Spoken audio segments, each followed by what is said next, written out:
Ya, kita lanjutkan pemirsa, perbincangan kita sudah masih terhubung bersama kami ada Bupati Sleman, Bupati Bantul dan juga sosiolog, kriminolog dari UGM. Kalau begitu saya sambung kembali ke Pak Bupati. Pak, tadi sudah Iya, disampaikan paling tidak memang mereka-mereka ini membutuhkan pembinaan dan berbagai macam hal. Tapi kemudian pertanyaannya yang dipertanyakan banyak orang juga, mengapa fenomena ini kemudian muncul kembali dan juga marak bahkan saat ini, Pak Bupati? ya karena kita kurang melakukan pembinaan ya. Maka saya katakan tadi, mereka ini kan anak-anak pelajar.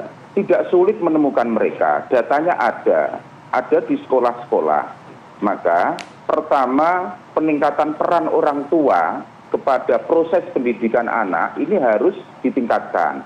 Caranya bagaimana? Para orang tua ini sering-sering diundang oleh sekolah, diberikan laporan tentang perkembangan siswa, perkembangan anak-anak mereka. Sehingga mereka harus juga bertanggung jawab terhadap perkembangan akademik maupun non-akademik anak-anak mereka. Ya. Lalu yang kedua, kita memang memerlukan jejaring anti klitih ini. Ya. Harus dibentuk satu jejaring sekolah ya, dan aparat keamanan serta kelompok-kelompok masyarakat. Kita punya banyak sekali kelompok masyarakat yang bisa kita ajak serta untuk melakukan pencegahan dan penanggulangan masalah klitih ini. Seperti kelompok jaga warga yang ada di kampung, kemudian kelompok-kelompok pemuda misalnya Karang Taruna, dan beberapa komunitas pemuda maupun relawan yang ada di daerah istimewa Yogyakarta. Jadi kita bentuk jejaring untuk melakukan pencegahan dan penanggulangan. Dan tentu saja penegakan hukum untuk membuat mereka jera ini juga harus dilanjutkan. Karena kalau tidak, klitih ini sangat membahayakan. Walaupun anak-anak, tetapi mereka juga bisa melakukan satu tindakan yang membahayakan jiwa orang lain. Ya, tentu saja aparat keamanan harus melakukan tindakan yang tegas saja. Menurut saya tegas, walaupun anak-anak ya. Daripada ini membahayakan masyarakat dalam jumlah yang lebih besar. Tetapi tentu saja itu pilihan terakhir. Yang paling urgen kita lakukan hari ini adalah bagaimana orang tua ini harus bertanggung jawab untuk membina anak-anaknya ya bersama lembaga pendidikan dan masyarakat dengan membuat jejaring anti klitih. Baik, ya. Kalau begitu saya mau bergeser dulu ke Pak Suprapto. Kalau begitu ya Pak, tadi sudah dijelaskan memang apa yang dibutuhkan oleh mereka dan juga apa yang dilakukan oleh pemerintah dalam hal ini adalah di Kabupaten Bantul dan juga di Sleman. Tapi kalau kita melihat laporan dari kepolisian, dari 102 yang sudah diamankan, 80% adalah remaja Pak Suprapto. Sedangkan sisanya disebut adalah mereka yang memang tanpa pekerjaan ataupun pengangguran. Nah, Anda melihat hal ini bagaimana fenomena ini Pak? Ya, jadi yang pertama saya ingin jelaskan bahwa dulunya para remaja ini aktivitasnya kan kita mengenalnya dengan tawuran ya. Sejak zaman saya sekolah pun itu tawuran dilakukan dengan menggunakan alatnya adalah batu kecil. Batu pun kecil itu kerikil. Tetapi ketika pada sekitar tahun 2008, 2009 pemerintah dengan tegas menyatakan bahwa jika ada remaja yang terlibat di dalam tawuran maka akan dikembalikan ke orang tua sebagai kata ganti, skorsing ataupun dikeluarkan, maka mereka banyak yang mulai tidak mau lagi melakukan tawuran. Nah, bagi mereka yang terdorong oleh potensi melakukan tindakan-tindakan seperti itu, seperti tadi motivasi yang juga disinggung oleh Ibu Bupati dan antara lain adalah pelampiasan kekecewaan dia di rumah, di sekolah, di masyarakat, kemudian identitas diri, persaingan antar kelompok atau balas dendam, itu membuat mereka kemudian karena sulit mendapatkan itu, mereka berkeliling kota dengan sepeda motor dan menamakannya itu aksi klitih. Padahal pengertian klitih itu kan sebetulnya kegiatan mengisi waktu luang secara positif. Ketika diadopsi oleh yang tadinya anak, narasinya positif sekarang jadi negatif ya Pak? Menjadi negatif karena dimaknai sebagai kegiatan mencari musuh. Nah, tadi juga dijelaskan oleh Bapak Bupati Bantul bahwa itu perlu kita melakukan pendidikan, kemudian pembinaan dan sebagainya.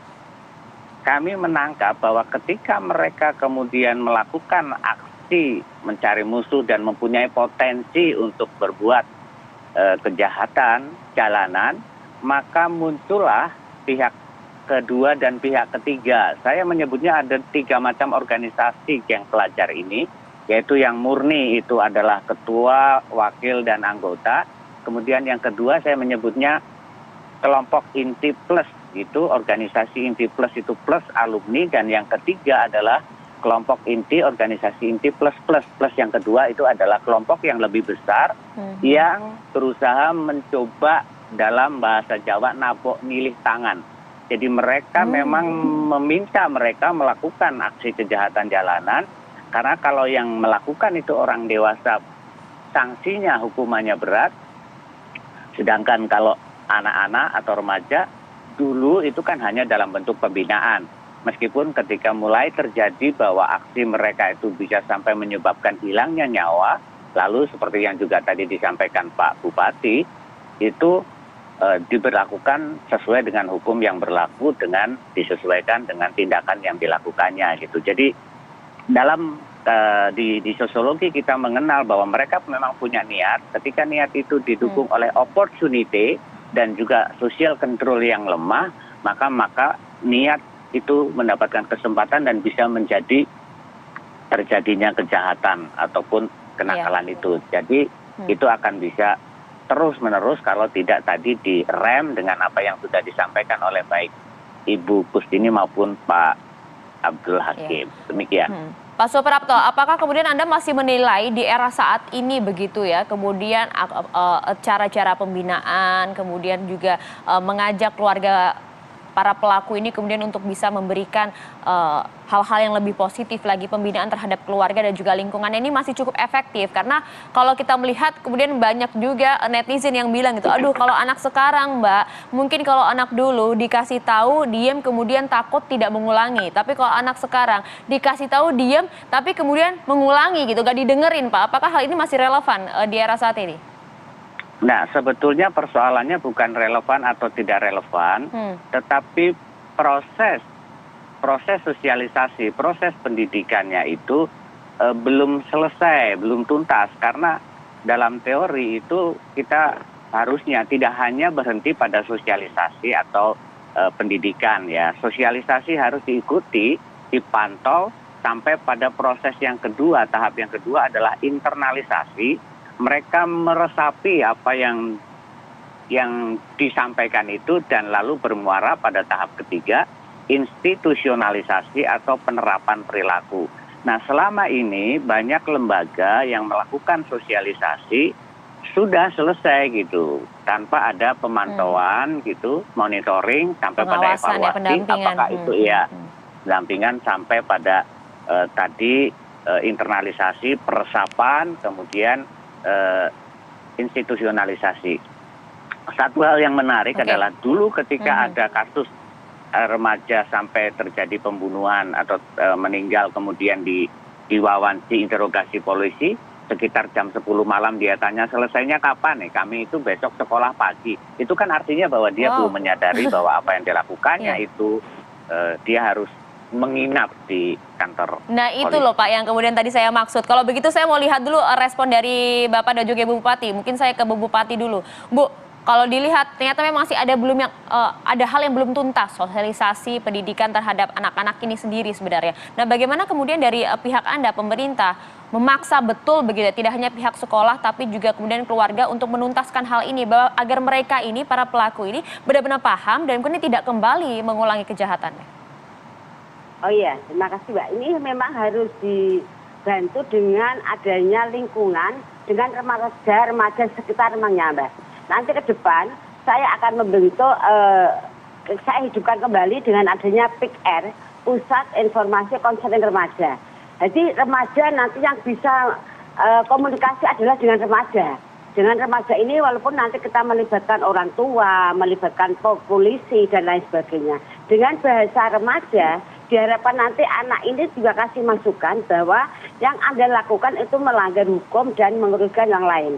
Jadi membuat kesadaran bersama. Kalau kita hanya melibatkan orang tua, kadang-kadang orang tua itu sekarang banyak takut dengan anaknya, Mbak. Benar yang dikatakan, bukan berarti apa.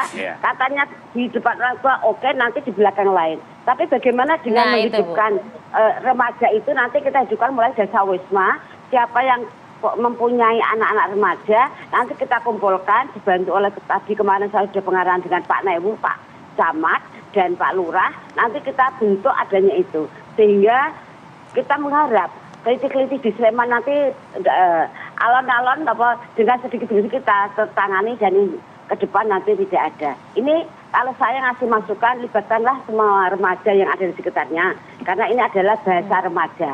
Ada titik-titik nanti apa yang kamu lakukan seperti ini, efeknya nanti ini. Apalagi nanti kena hukum dan lain sebagainya. Karena bagaimana disampaikan Pak Prapto, benar, anak ini belum sadar kalau itu melanggar hukum dan lain sebagainya.